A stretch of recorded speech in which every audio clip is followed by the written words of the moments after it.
For you, who do you think is benefiting from Ghana's gold? Since the ancient time up to the present time, Ghana has always been known for gold.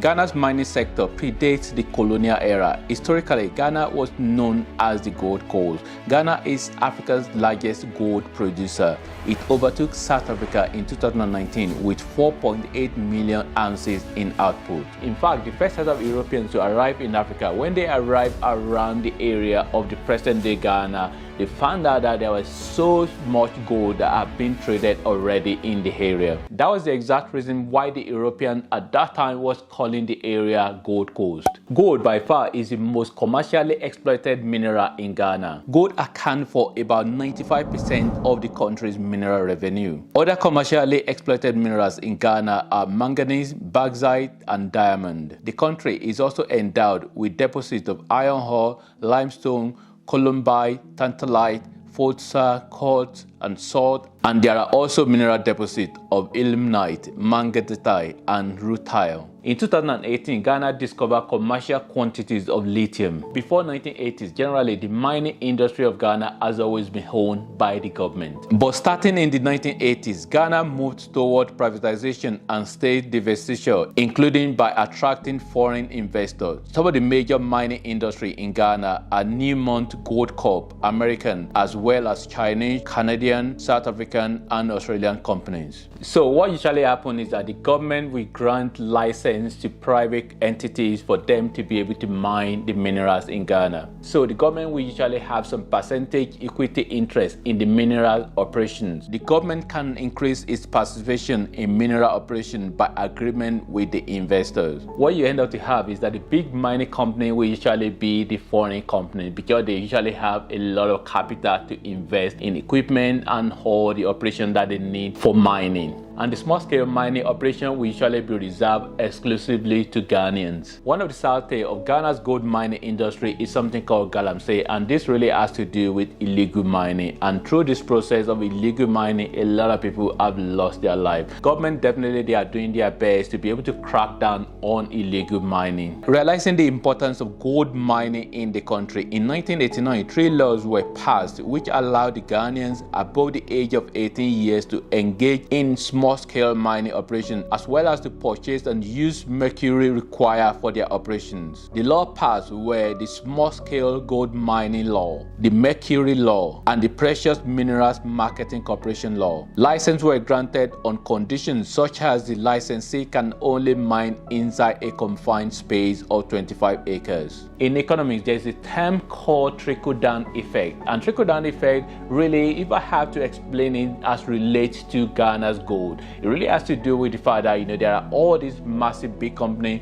who are making a lot of money from the gold mining industry. So all this money they are making, are they really using some of those money to actually develop the area where they are making that money from? And that really has to do with trickle down. They make the money and then they invest a part of those money in developing the area and developing the skills, human capital development of the area. Is this really happening in the case of Ghana? The political system in Ghana is designed for international mining companies, according to Akuba Yali, assistant professor and doctorate candidate in Western Ghana, who studied engineering at the University of Mines and Technology. The fact that the government is encouraging more or less foreign companies to come, the benefit, in my opinion, to the country are quite limited, she said. From this statement, you can actually understand who exactly is benefiting from Ghana's gold. For you, who do you think is benefiting from Ghana's gold? Let me go further to give you some more information from Akubayale. Foreign multinational mining corporations contribute the majority of Ghana's gold production each year, yet they employed only 12,000 Ghanaians, according to the Ghana Chamber of Mines. Moreover, the financial benefits do not trickle down to mining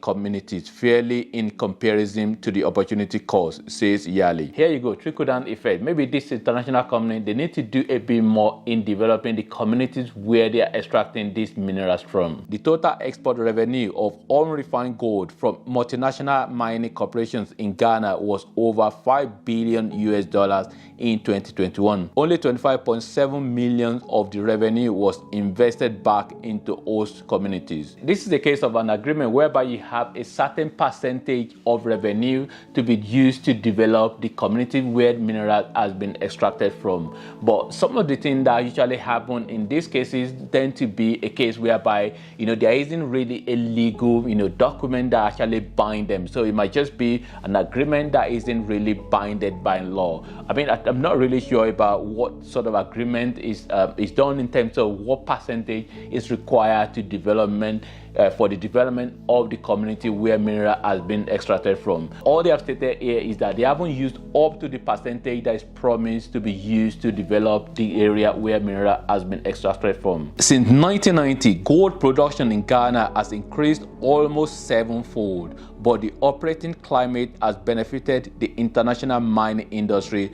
as much as it has suppressed the indigenous. If we look at this critically, this might have to do with something called neocolonialism, which a lot of African countries find themselves in this sort of situation. So Ghana is not alone. You have all these resources in the ground, but you need huge investment to be able to extract all this material in terms of equipment and machineries that's required to be able to extract all these materials. And a lot of Africans themselves, they don't really have all this money to invest. And this sort of situation, then you end up to have to borrow money from foreign companies, or you have to actually invite foreign companies to come around to come and invest in the extraction of these materials. And what then happens is that you don't really have much say into how much resources they are extracting, and then they extract the resources. They tell you this is the amount they extract, but actually the figure is actually different from what they are telling you. And this is something that just really happened in terms of who actually really benefits. Usually it will end up to be at the top level will be all these international companies, and then you have the elite in Africa, and then you have some government officials in there as well. And at the end of the day, the trickle-down effect, it doesn't really happen, because people that are in the community where all these resources are, they just have their community damaged with a lot of environmental issues, and then it end up to be that it's just people that are benefiting from the resources. They are not actually the real people of the country.